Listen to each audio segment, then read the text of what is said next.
సూర్యాపేట జిల్లా మేలచెరువులోని శ్రీ ఇష్టకామేశ్వరి సమేత స్వయంభూ శంభులింగేశ్వర స్వామివారిని మంత్రి ఉత్తమ్ కుమార్ దర్శించుకున్నారు.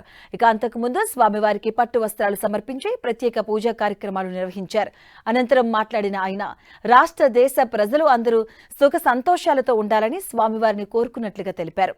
అటు మహాశివరాత్రి సందర్భంగా శైవ క్షేత్రానికి తెల్లవారుజాము నుంచే భక్తులు ఆలయానికి పోటెత్తారు.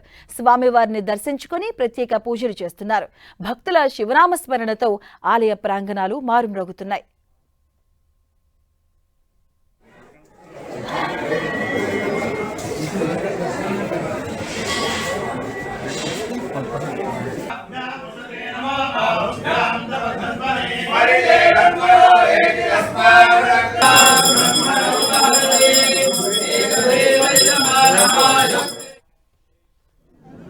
ఎంతో గొప్ప శివాలయంలో శివరాత్రి రోజు మరి ప్రారంభ అభిషేకంలో పాల్గొనడం నా అదృష్టంగా భావిస్తున్నాను.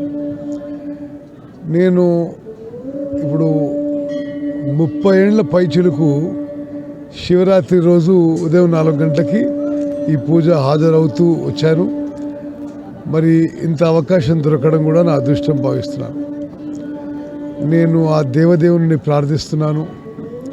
మరి ఈ 2 ఏళ్లలో ఏ విధంగానైతే మంచి వర్షాలు పడి మంచి పంటలు పండి రైతులకి ఎంతో మేలు జరిగిందో అదేవిధంగా ఈ సంవత్సరం కూడా మంచి వర్షాలు పడాలని మంచి పంటలు పండాలని రైతులకి పండిన పంటకి మంచి రేటు రావాలని నేను భగవంతుని ప్రార్థిస్తున్నాను.